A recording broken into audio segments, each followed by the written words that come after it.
بسم اللہ الرحمن الرحیم۔ السلام علیکم ناظرین، پیغام پوڈ کاسٹ کا ایک نیا ایپیسوڈ ایک نئے مہمان کے ساتھ۔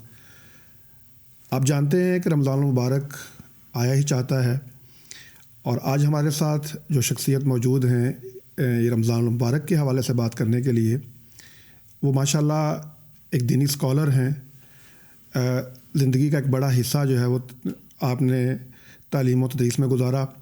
پنجاب یونیورسٹی کے اندر آپ استاد رہے، اس کے بعد آپ نائجیریا میں فیڈرل یونیورسٹی آف سکوٹو کے اندر جو ہے وہ استاد رہے، اسلامیہ یونیورسٹی بہاولپور کے اندر بھی پڑھایا، اور پھر اس کے ساتھ ساتھ آپ نے جو ہے وہ مختلف جو ریسرچ کے پروجیکٹ تھے اسلامی حوالے سے، دینی حوالے سے، اس پہ بھی کام کیا۔ آج کل آپ مسلم شریف کی ایک شرح لکھ رہے ہیں جو کہ ایک تفصیلی شرح ہے جو یقیناً 9 جلدوں پر مشتمل ہوگی۔ تو ہماری خوش قسمتی ہے کہ آپ لاہور تشریف لائے، تو ہم نے زحمت دی کہ آپ اسٹوڈیو میں تشریف لائیں۔ تو ہم چاہتے ہیں کہ آپ کے ساتھ ہم رمضان المبارک کے حوالے سے اور روزے کے حوالے سے اور اس کی برکات اور فضائل کو سمیٹنے اور حاصل کرنے کے حوالے سے آپ سے بات کریں۔ میری مراد ہے جناب پروفیسر محمد یحییٰ جلال پوری صاحب۔ السلام علیکم ورحمۃ اللہ۔ وعلیکم السلام ورحمۃ اللہ۔ سر آپ کا بہت شکریہ، آپ تشریف لائے، آپ نے وقت دیا۔ آپ کا بھی شکریہ۔ ہماری خواہش تھی کہ آپ تشریف لائیں تو ہم آپ کے ساتھ جو ہے یہ آپ کا ماشاءاللہ ایک عمر گزری ہے دین کے ساتھ ایک تعلق میں، تمسک میں، اور پڑھتے پڑھاتے۔ رمضان المبارک جب آتا ہے تو ہم بہت ساری احادیث مبارکہ جو ہم عام دنوں میں نہیں سنتے اور ہم ان دنوں میں سنتے ہیں، اور کچھ آیات جو بڑی مخصوص ہیں رمضان المبارک کے حوالے سے وہ ہمارے سامنے آتی ہیں۔ تو ایک جو بڑی بنیادی آیت جو ہے وہ رمضان المبارک کے حوالے سے کہ اے ایمان والو تم پر روزے فرض کیے گئے کہ جس طرح تم سے پہلے لوگوں پر فرض کیے گئے تاکہ تم پرہیزگار ہو جاؤ، تاکہ تم متقین بن جاؤ۔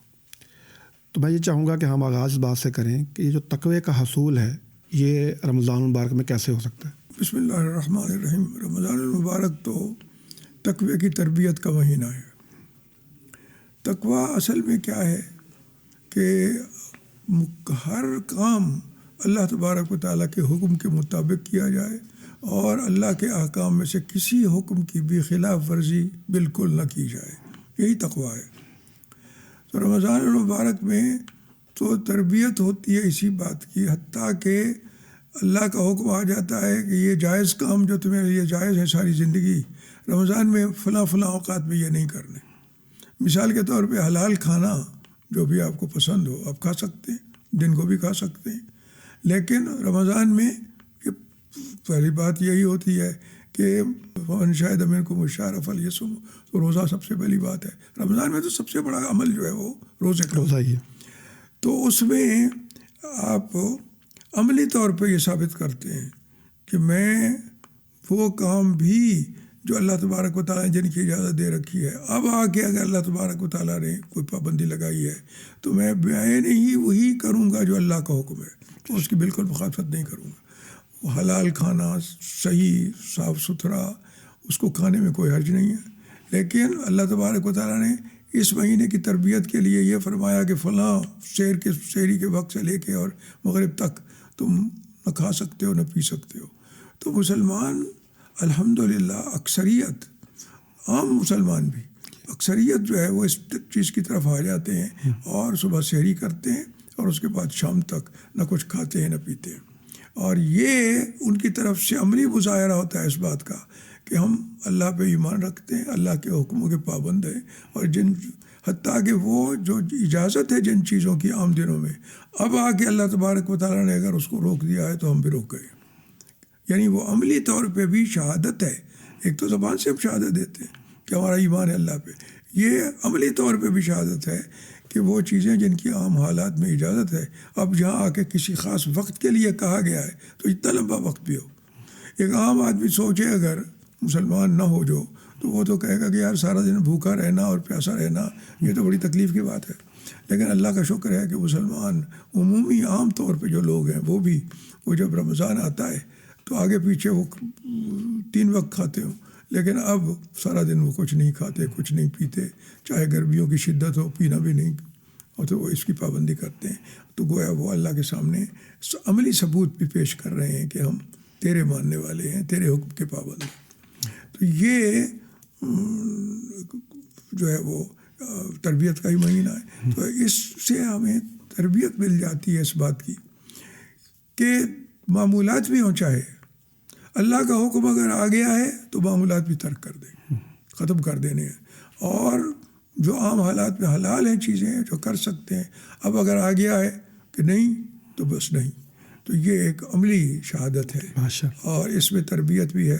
پھر سارا سال اگر آدمی شدید گرمیوں میں سارا دن پانی پیے بغیر رہتا ہے تو پھر سارا سال باقی وقت بھی وہ اللہ کی نافرمانی کا نہیں سوچے گا. بالکل صحیح. اس کو پھر یہی شوق ہوگا کہ میں نے اللہ کی فرمانبرداری کرنی. یہ اس کی تربیت ہو جاتی ہے، اس کا عادی ہو جاتا ہے. اچھا وہی ہمارے کچھ ظاہر بات مسلمان ہیں لیکن ان کے یہاں اچھا لگتا ہے کہ یہ کوئی ٹھیک ہے، کسی نے اگر رکھ لیا روزہ تو ٹھیک ہے، نہیں رکھا تو اس میں غرض والی بات نہیں ہے. ان کو آپ کیا نصیحت فرمائیں گے؟ دیکھیے بات یہ ہے کہ یہ اللہ کا حکم ہے اور اس نے اس کو فرض کیا ہے، اور من شہد منکم الشہر فلیصم ہو، لازمی طور پہ اسے اس کا روزہ رکھنا چاہیے. اور رسول اللہ صلی اللہ علیہ وآلہ وسلم نے بھی یہ حکم دیا. اللہ کے حکم کی آگے پہنچاتے تھے آپ. تو آپ نے کہا کہ میں نے تمہارے لیے رات کی یہ دن کا روزہ اور رات کی عبادت جو ہے قرآن سننا اور سنانا اور پڑھنا، تو یہ تراویح یہ رات کی نماز، اس کی کا طریقہ میں نے تمہارے لیے چھوڑا ہے اور اس کی پابندی کرو. تو یہ حقیقت یہی ہے کہ مسلمان عام بھی گناہ گار بھی دونوں کام رمضان میں شروع کر دیتے ہیں. اور اس کا سب سے بڑا فائدہ یہ ہوتا ہے کہ وہ پھر جب رمضان میں عادی ہو جاتے ہیں بغیر کھائے پیے سارا دن گزارنے کے بھی، اور رات کو نیند کے بجائے اللہ کی عبادت کرنے کے بھی اور قرآن سنانے کے بھی، جب وہ اس کے عادی ہو جاتے ہیں تو پھر دوسرے دنوں میں باقی جو احکامات ہیں، جو نارمل احکام ہیں، وہ بھی ان کی پابندی بھی آسان ہو جاتی ہے. حوصلہ ملتا ہے کہ جناب ہم سب کچھ کر سکتے ہیں، اللہ کے فرمان کی پابندی کر سکتے ہیں. اچھا یہ فرمائیں کہ یہ جو روزہ ہے یہ نا ایسا لگتا ہے جیسے رمضان المبارک جو ہے نا بڑا کوئی ایک اسپیشل قسم کی چیز ہے. آپ فرمایا کہ الصوم لی وانا اجزی بھی، کہ روزہ میرے لیے ہے. اللہ پاک ارشاد فرماتے ہیں کہ روزہ میرے لیے ہے اور اس کا اجر بھی میں ہی دوں گا. اب یہ سمجھائیں کہ یہ جو بھائی تو ساری باتیں ہی اللہ کے لیے ہیں. نماز بھی اللہ کے، ہم کہتے ہیں اِنَّ صَلَاتِي وَنُسُكِي وَمَحْيَايَ وَمَمَاتِي لِلَّهِ رَبِّ الْعَالَمِينَ. تو یہ پھر خاص طور پر روزے کے حوالے سے ایسی بات، اس میں کیا حکمت ہے؟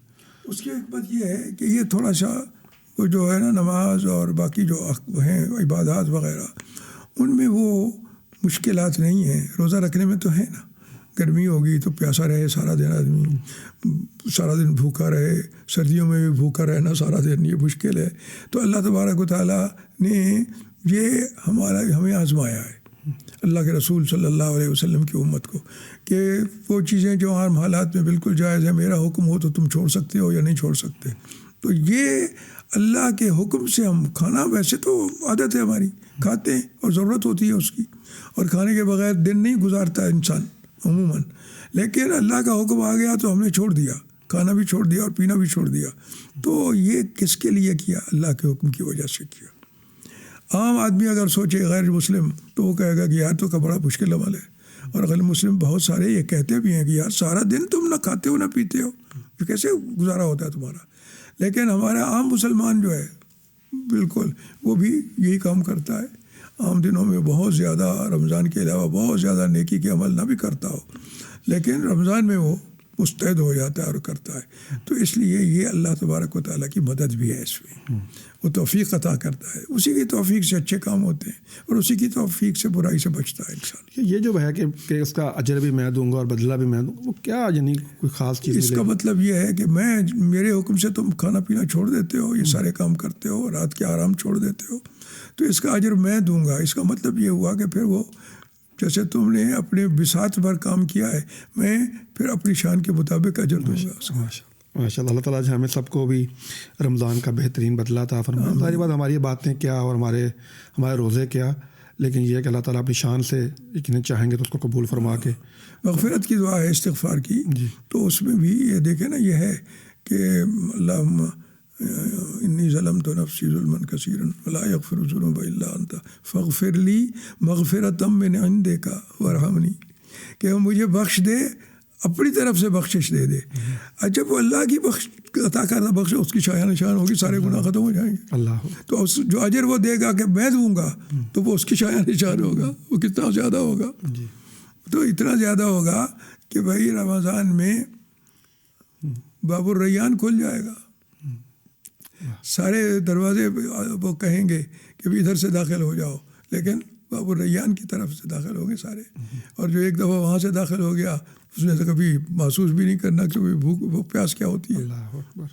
اللہ ہم سب کو جی اس میں اس دروازے سے جنت میں داخلہ جو ہے وہ نصیب فرمائے. اللہ. اچھا یہ فرمائیے کہ یہ جو روزہ ہے یہ بنیادی طور پر تو انسان کی روحانی بالیدگی کے لیے، اس کی روحانی جو اس کی ایک تربیت ہے اس کے لیے ہے. تو آپ کیا سمجھتے ہیں کہ اس روحانی تربیت کو حاصل کرنے کے لیے ہمیں اس روزے کا کیسے اہتمام کرنے کی ضرورت ہے؟ دیکھیے وہی مکمل طور پہ ان احکام کی پابندی کرنی چاہیے جو اللہ تبارک و تعالیٰ نے دی ہے، کیونکہ روحانی ترقی تو وہی عطا فرمائے گا نا. نمبر 1. نمبر 2 بات یہ ہے کہ روزہ صرف روحانی بالیدگی کا نہیں ہے، بلکہ وہی لوگ جو پہلے اعتراض کرتے تھے عیسائی وغیرہ اور کہتے تھے کہ جی سارا دن بھوکے رہتے ہو، یہ کیا ہوا، یہ بھی کوئی حکم ہوا وغیرہ. اب انہی کے سائنسدانوں نے جب مطالعہ کیا انسان کا تو پتہ چلا کہ جو صبح سے شام تک بھوکا پیاسا رہتا ہے اس کی صحت کے سارے مسائل حل ہو جاتے ہیں اور وہ بالکل مکمل طور پہ صحت مند ہو جاتا ہے. اور اگر پورا مہینہ وہ یہ کام کرے تو ایسی بیماریاں جو لا علاج سمجھی جاتی ہیں، کینسر جیسی بیماریاں، وہ بھی ٹھیک ہو جاتی ہیں، علاج ہو جائے گا، اس کا بھی علاج ہو جاتا ہے. تو یہ اللہ کی خاص نعمت ہے اور یہ پھر اس کا دیا ہوا ہے نا، اس کا دیا ہے. کون دے سکتا ہے یہ سب کچھ؟ اللہ تبارک و تعالیٰ ہمیں عطا فرمائے. شیخ یہ تو ہمیں یہ سمجھ آتی ہے کہ بس ہمارا کام اتنا کہ بس جو حکم آ گیا ہے اس کی آگے سرنڈر کر کے اس پہ عمل کر لیں، اور اس کی ظاہری بات ہے جو بھی اس کے فوائد ہیں اور ثمرات ہیں ان شاء اللہ تعالیٰ وہ تو ہمیں وہ ملیں گے. فوائد تو سچی بات یہ ہے کہ یہ افریقہ کے اس میں مطالعہ کیا بعض یورپین سائنسدانوں نے، وہ کہنے لگے کہ جی سارے اس علاقے میں بیماریاں پھیلی ہوئی تھیں متعدد. ہم گئے وہاں تو صرف درمیان میں ایک بستی تھی کہ جہاں کوئی بیماری نہیں تھی. ہم حیران ہو گئے کہ یہ کیوں نہیں ہے. پتہ چلا جب ہم وہاں گئے تو پتہ چلا کہ ان میں اور دوسروں میں فرق یہ ہے کہ یہ مسلمان ہیں اور پورا رمضان روزہ رکھتے. تو اس روزے کی برکتوں سے وہ جو بیماریاں وہاں پھیلی ہوئی تھی ہر ایک کو تھی، چھوٹوں بڑوں کو، وہ ان میں سے کسی کے قریب بھی نہیں آئی. اس نے یہ نعمت دی ہے، صحت کا سب اہتمام کیا ہے. یہ تو سچی بات ہے. روحانی بالیدگی نہیں، جسمانی صحت بھی اسے مکمل طور پہ مل جاتی جو کسی کو نہیں ملتی. اچھا شیخ، آپ ماشاء اللہ UK بھی رہتے وقت گزارتے ہیں اور مال کا سفر بھی کیا ہے، تو جو مختلف ثقافتوں کے اندر اور جغرافیوں کے اندر یہ جو رمضان المبارک کا جو فرق ہے اس کو آپ کیسے دیکھتے ہیں؟ سچی بات یہ ہے کہ تقریباً تمام مسلمانوں کے ہاں جو چیز ملتی جلتی ہے وہ یہ ہے کہ رمضان میں یہ خصوصی عبادتوں کا اہتمام کرتے ہیں. یہ تو ملتی جلتی ہے. البتہ عرب ملکوں میں نے یہ دیکھا کہ وہ دن کو ان ایکٹیو رہتے ہیں، تقریباً صبح کی نماز کے بعد سو جاتے ہیں، آرام کرتے ہیں. پھر ان کا کاروبار بھی اگر کرنا ہے تو وہ ظہر کے بعد شروع ہوتا ہے، ظہر کی نماز پڑھنے کے بعد، اور مغرب تک پھر وہ کھلا رہتا ہے. اور یہ بھی میں نے دیکھا ان کے ہاں بھی کہ وہ بہت سارے خاندان وہ اہتمام کرتا ہے تلاوت کا اور اللہ تبارک و تعالیٰ کی اذکار کا اور عبادات کا. اور تیسری بات جو میں نے وہاں دیکھی وہ یہ ہے کہ رمضان کی رونقیں، دعوت بھی کرنی ہوگی تو افطاری کے ساتھ کریں گے، کھانا کھلانا ہوگا تو افطاری کے ساتھ کریں گے. میں جاتا ہوں تو دوست ہیں میرے پاس تو وہ بلاتے ہیں تو افطار کے وقت ہی بلاتے ہیں. تو وہ سارا کا سارا سلسلہ اہتمام جو ہے کھلانے پلانے کا اور یہ وہ سارا اسی وقت ہوتا ہے. اور اپنے عزیزوں میں بھی اگر کرنا ہے تو یہی ہوتا ہے. تو یہ ایک خاص پہلو ہے ان کے ہاں. دوسرا پہلو یہی ہے کہ رات کو وہ چونکہ قرآن سن رہے ہوتے ہیں اور قرآن کی عربی زبان میں ہے اور وہ عربی جانتے ہوتے ہیں، تو اس لیے میں نے دیکھا ہے کہ جو روحانی کیفیت رات کی تراویح میں ان کے ہاں ہوتی ہے، حفاظ کرام وہ بھی پڑھتے ہوئے گریہ تاری ہوتا ہے اور رو رہے ہوتے ہیں، اور سننے والے بھی گریہ تاری ہوتا ہے اور رو رہے ہوتے ہیں. پتہ چل رہا ہوتا ہے کہ قرآن کیا کہہ رہا ہے. تو پھر جب اللہ کی نعمتوں کا ذکر ہوتا ہے تو اور کیفیت ہوتی ہے، اور جب اللہ تعالیٰ کی طرف سے سزاؤں کا ذکر ہوتا ہے تو پھر گریہ تاری ہوتا ہے اور رو رہے ہوتے ہیں. تو یہ جو روحانی بالیدگی کا سلسلہ ہے یہ بھی بہت ہے. اور تیسری بات میں نے یہ بھی دیکھی کہ رمضان میں وہ اہتمام کرتے ہیں ہر طرح کے برے عمل سے دور رہنے کا. کبھی ہم اپنی زبان سے کوئی ایسا لفظ بھی نہ نکالیں جو شایع نشان نہیں ہے. جو میں ان کو نہیں بولنا چاہیے. کسی کا گلہ نہیں کرنا، کسی کا شکوہ نہیں کرنا، کسی کو اس کے کسی برے نام سے نہیں پکارنا، کسی کو غصے سے نہیں بولنا، کسی کو جھاڑ نہیں پلانی، کسی سے لڑ کے نہیں بات کرنی. کیونکہ رسول اللہ صلی اللہ علیہ وسلم نے فرمایا ہے کہ اگر کوئی لڑ کے بات کرے تو تم آگے سے کہو انی صائم، میں تو روزے دار ہوں، میں تو تمہیں اس میں جواب نہیں دوں گا اس طرح کا، اس طرح سے اس لہجے میں بات نہیں کروں گا. تو دیکھیے کتنی خوبصورت تربیت ہے. تو عربوں کے ہاں یہی طریقہ ہے. تو ان کی رمضان میں ان کی راتیں جو ہیں وہ رونق ہوتی ہیں، اور دن میں جو ہے زور کے بعد کاروبار ہوتا ہے، لیکن زور سے پہلے آرام کا وقت ہوتا ہے. تو وہ آرام کا وقت جو ہے وہ اس کے آرام کر کے ہی گزارتے ہیں. تو شاید آپ نے یورپ وغیرہ میں بھی رمضان گزارا ہے؟ جی ہاں. تو اس میں کیا کیفیت ہوتی ہے؟ اس میں بھی کیفیت یہی ہے، مسلمانوں کے معمولات جو ہیں وہ عام لوگوں سے مختلف ہی ہوتے ہیں. وہ یہی کرتے ہیں کہ وہ راتوں کو جاگنا ہے اور عبادات کرنی ہے، قرآن سننا ہے اور سنانا ہے، اور دن کو پہلا ٹائم اگر اپنا کاروبار ہے تو کاروبار بند کر دیتے ہیں لوگ. بعض ہیں جو ملازمت کرتے ہیں تو وہ اگر چھٹی مل سکتی ہے تو ملازمت کرنے والے بہت سے لوگ چھٹیاں بھی لے لیتے ہیں. بہت سے لوگ ہیں کہ جو وہ بھی کرتے ہیں اور سارا دن کام بھی کرتے ہیں اور پھر رات کو عبادت بھی کرتے ہیں. یہ بھی توفیق اللہ دیتا ہے. کون کر سکتا ہے یہ سارے کام؟ بہت سے لوگ ہیں یورپ میں جو سارا کام کرتے ہیں. اور یہ بھی میں نے دیکھا کہ یورپ کے لوگ جو ہیں وہ مثال بن جاتے ہیں پھر غیر مسلمین کے لیے، کیونکہ وہ نہ غلط بات کرتے ہیں، نہ کچھ لڑ جھگڑ کے بولتے ہیں، نہ کسی کو کوئی اس کا استہزاء کرتے ہیں، نہ کسی کا مذاق اڑاتے ہیں، نہ کسی کا کچھ کرتے ہیں. تو وہ حیران ہوتے ہیں لوگ، اور وہ کہتے ہیں کہ یار اتنا ڈسپلن جو ہے یہ کیسے آ گیا؟ تو پھر ان کو بتایا جاتا ہے کہ یہ اللہ نے رمضان میں یہ چیزیں فرض کی ہیں، اس سے ڈسپلن آتا ہے. تو انسان سچی بات یہ ہے کہ رمضان کی اس تربیت سے بہت ڈسپلن ہو جاتا ہے اور اپنے تمام معاملات میں وہ کامیاب رہتا ہے. اللہ تبارک و تعالی ہم سب کو اس کی توفیق عطا فرمائے. آمین آمین. اچھا، یہ اس میں ہی ایک ہوتا ہے کہ جب ہم رمضان مبارک آتا ہے تو ہمارے یہاں بھی، یہاں پاکستان میں بھی ہوتا ہے کہ دعوت افطار کا بہت اہتمام کرتے ہیں. افطار ہوتے ہیں ہمارے یہاں، ظاہری بات ہے کہ لوگ افطاری کرواتے ہیں. تو اس حوالے سے فرمائیے کہ یہ جو افطار کروانا ہے اس کی کیا فضیلت ہے، اور اس کے بارے میں اگر کوئی آپ کے مشاہدے میں کوئی ایسے تجربات ہوں کہ اگر ہمیں ان دعوتوں سے کوئی فائدہ اٹھانا ہے یا زیادہ فائدہ اٹھانا ہے تو وہ ہم کس طرح سے اٹھا سکتے ہیں؟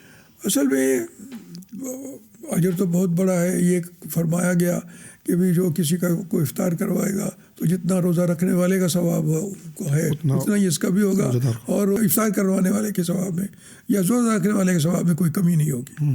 تو یہ تو پھر اللہ کی نعمتیں ہیں اور بہت زیادہ ہیں. اللہ زیادہ اجر دیتا ہے اور زیادہ. تو وہاں میں نے یہی دیکھا یورپ میں بھی کہ افطار کا اہتمام ہوتا ہے اور معقول قسم کے کھانے پینے کا انتظام ہوتا ہے. بعض لوگ یہ کرتے ہیں کہ پہلے چونکہ وہ بھی پڑھنی ہوتی ہے، نماز بھی پڑھنی ہوتی ہے، تو اس لیے پہلے فوری طور پہ افطار کر لیتے ہیں کھجوروں سے اور پانی سے یا چائے قہوہ سے، اور اس کے بعد پھر جب نماز پڑھ لیتے ہیں تو اس کے بعد پھر اچھی طرح سے کھانا کھا لیتے ہیں. تو وہ کھانے کا بھی اچھا خاصا اہتمام ہوتا ہے کہ وہ اچھا کھانا ہو، خاص طور پہ اگر لوگوں کو ساتھ ملا کے کھلانا ہے تو بھی اچھا کھانا ہو، ایسا ہو جو انہیں اچھا لگے. تو یہ ایک باہم محبت اور مودت اور جڑ جانا آپس میں اور ایک دوسرے سے تعلق کی مضبوطی، یہ بھی اس میں ملتا ہے. اور نمبر 2 یہ ہے کہ غریب آدمی جو ہیں ان کو بھی بہت اچھے کھانے رمضان میں اللہ تبارک و تعالیٰ کی طرف سے نصیب ہوتے ہیں اس کے بندوں کے ذریعے سے. تو وہ کھانے آرام سے کھاتے ہیں. اور میں نے دیکھا ہے کہ افطار کروانے والے لوگوں کو رغبت سے اگر وہ کھائیں تو دیکھ کے اتنے خوش ہوتے ہیں کہ ان کے چہرے سے ظاہر ہو رہا ہوتا ہے کہ انہیں مزہ آ رہا ہے. تو یہ ہے وہاں بھی اہتمام کا ہے یہ. اور غیر مسلموں کے لیے یہ حیرت کی بات ہے یہ سارا ڈسپلن، اور وہ متاثر ہوتے ہیں اس سے. شاید اس میں یہ جو زیادہ ہوتا ہے اہتمام، اور بعض دفعہ تو ہمیں لگتا ہے کہ شاید کوئی دکھاوے کی طرف بھی ہم چلے جاتے ہیں. اس کے بارے سے آپ کیا کہیں گے؟ بات یہ ہے کہ ضرورت سے زیادہ نہیں ہونا چاہیے اہتمام، اور دکھاوا اگر ہے تو سارا کچھ گیا.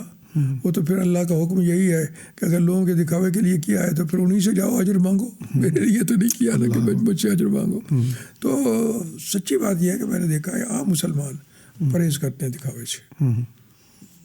رمضان میں یہ نعمت انہیں مل جاتی ہے کہ وہ خلوص دل سے ہی کرتے ہیں اور دکھاوے سے پرہیز کرتے ہیں. شیخ آپ ماشاء اللہ محقق بھی ہیں، ماشاء اللہ بڑی کتابیں بھی لکھی، بڑا آپ نے مطلب کہ پڑھایا بھی.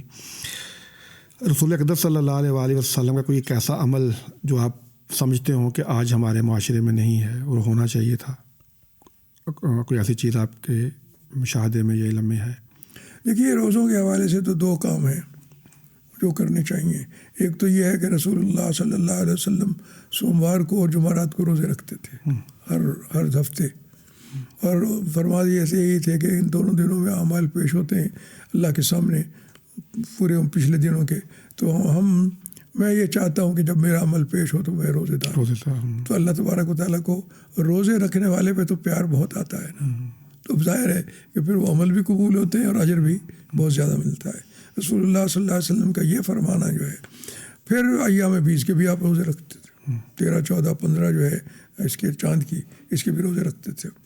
اور سائنسدانوں نے اب آ کے یہی گواہی دی ہے کہ ہفتے میں 2 روزے جو رکھتا ہے اور ایام 20 کے بھی رکھتا ہے تو اس کی بہت بڑی بڑی بیماریاں بھی ختم ہو جاتی ہیں. اللہ کے فضل و کرم سے وہ بالکل صحت یاب ہو جاتا ہے. سبحان اللہ. تو یہ اللہ کا شاید بات آپ کی کہ اللہ کے ہاں بھی اجر، یعنی وہ جو ہماری ہم کہنے کے روحانی طور پر بھی اجر ہے اور زندگی بھی آسان، یہ دنیاوی اعتبار سے بھی جو ہے نا وہ ہمیں.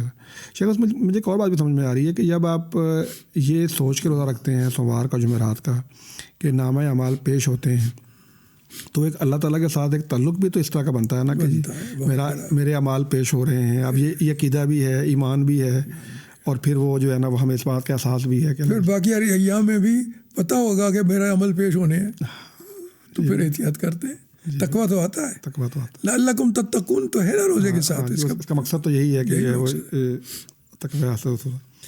اچھا، آپ کے کیا معمولات ہوتے ہیں رمضان المبارک؟ رمضان المبارک میں عموماً میں کوشش کرتا ہوں، میرا بیٹا ہے ایک ادھر قطر میں دوحہ میں، تو میں کوشش کرتا ہوں کہ میں دوحہ چلا جاؤں. اس کے کئی وجوہات ہیں. ایک تو یہ ہے کہ رمضان المبارک میں عبادات کا مزہ بڑا آتا ہے، اور وہ صبح سحری کے وقت اٹھنا، سحری کرنی، اور پھر اس کے بعد نماز پڑھنی، پھر اس کے بعد کچھ دیر آرام کر لینا، اور پھر دن کے معمولات میں چلے جانا. تو یہ ایک ایسی ریگولیرٹی آ جاتی ہے زندگی میں ایسی کہ مزہ آتا ہے.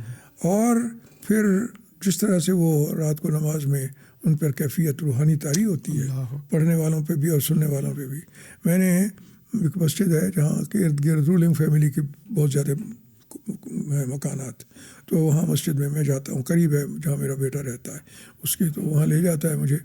تو وہاں میں نے دیکھا ہے کہ بڑے بڑے شیوخ، بڑے بڑے عہدوں والے، بڑے بڑے آسانیوں سے زندگی گزارنے والے، اور رات کو روزہ رکھ کے آتے ہیں، افطار کرتے ہیں بڑی سادگی سے، اور اس کے بعد رات کو قرآن سن کے رو رہے ہوتے ہیں. اور ایسی کیفیت روحانی طاری ہوتی ہے پڑھنے والے پہ بھی اور سننے والوں پہ بھی کہ انسان کی روحانی بالغگی جو ہے نا اس میں کہیں کا کہیں اضافہ ہو جاتا ہے. وہاں میں نے بوڑھے لوگوں کو دیکھا ہے جو بڑے ابیر لوگ ہیں، اور وہ بھی بڑے اس سے، اور وہ میں نے دیکھا ہے کہ عام حالات میں بہت سے لوگ ان میں سے ہیں جو بیٹھ کے نماز پڑھ رہے ہوتے ہیں لیکن تراویح میں کھڑے ہو رہتے ہیں.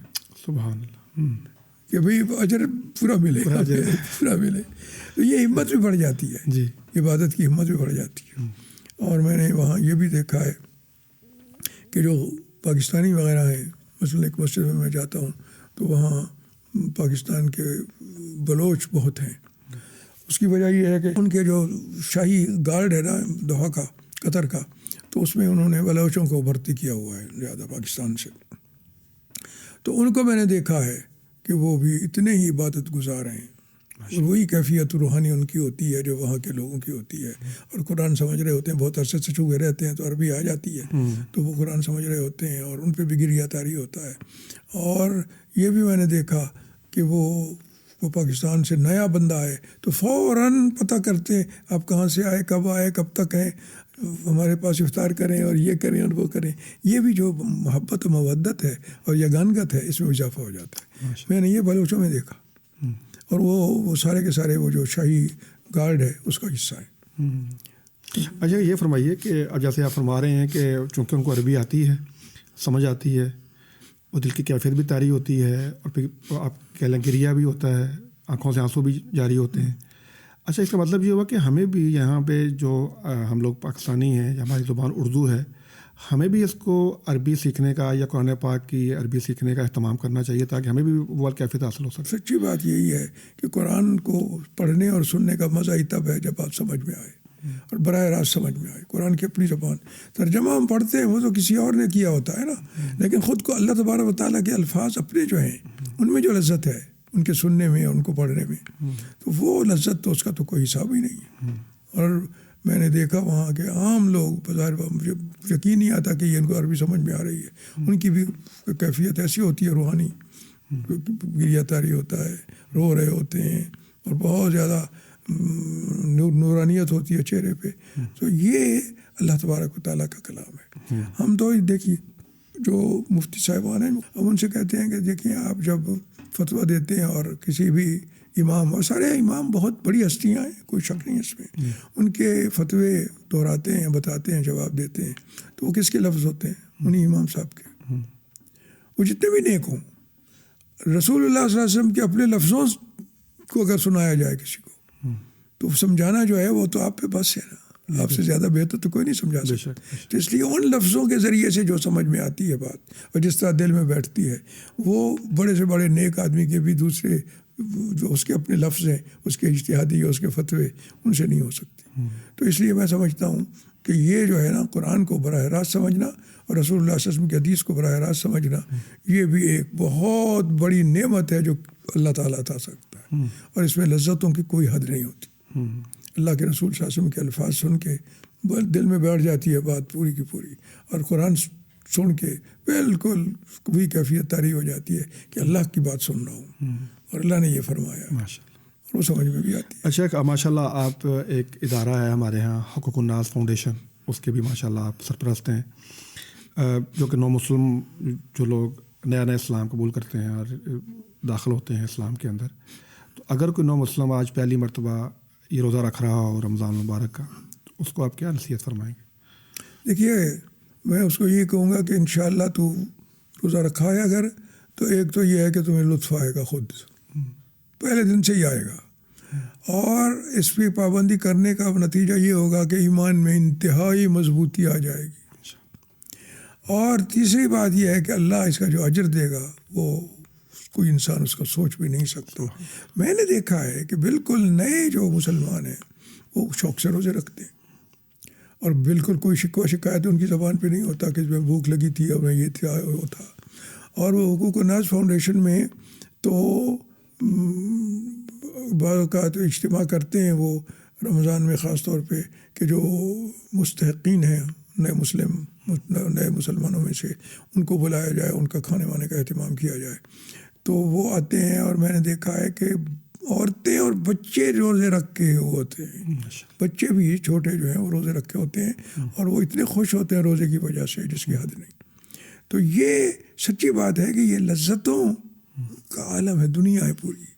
روزہ رکھنا، اللہ کی بات سننا، اللہ کے رسول صلی اللہ علیہ وسلم کی بات سننا، ان میں وہ لذتیں ہیں جو کسی اور چیز میں ہو ہی نہیں سکتی.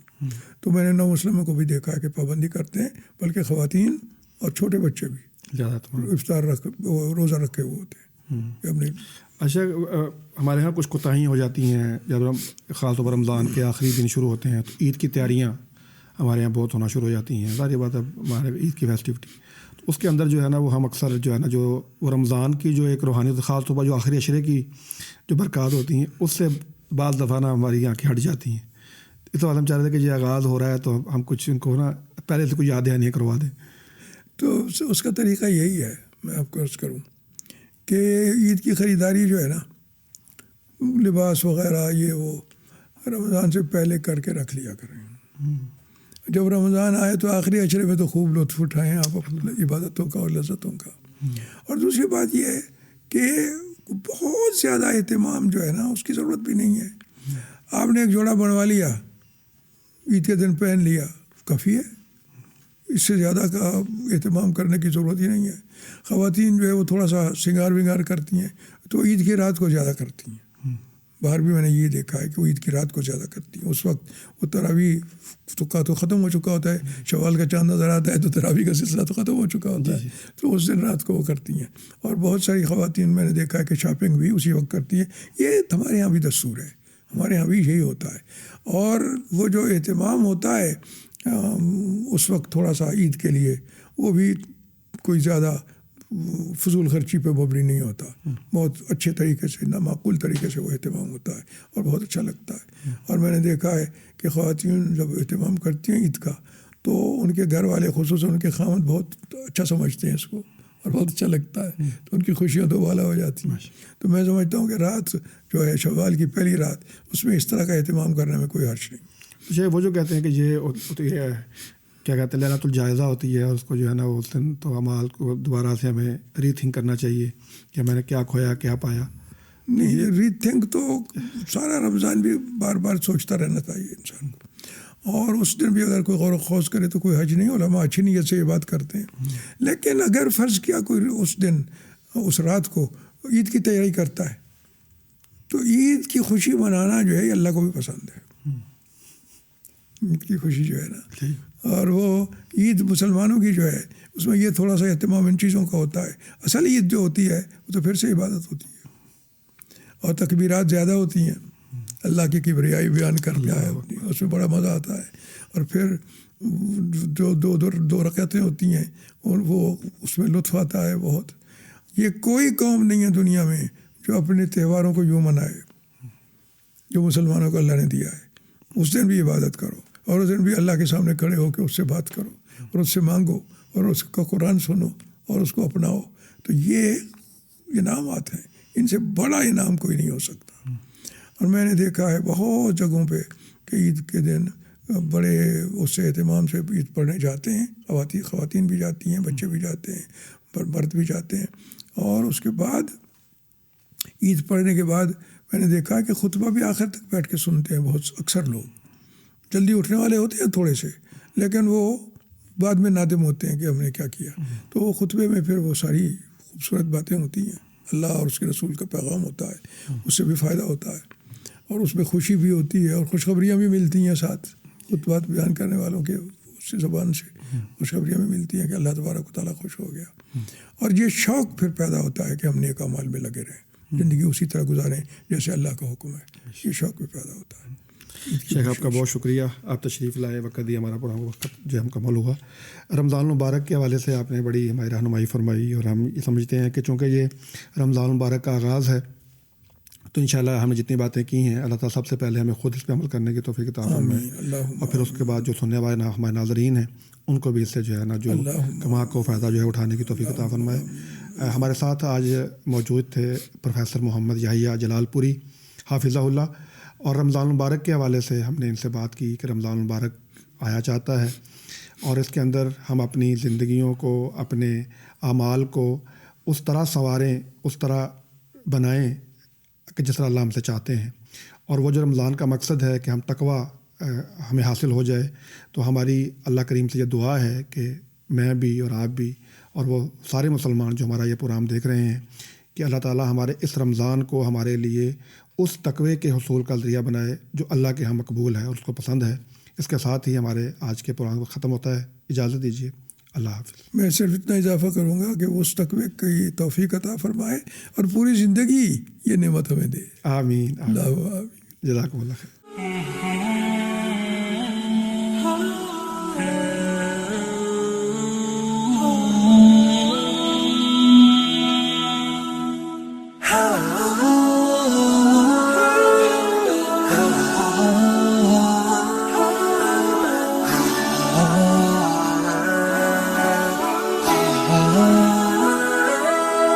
يا ظلام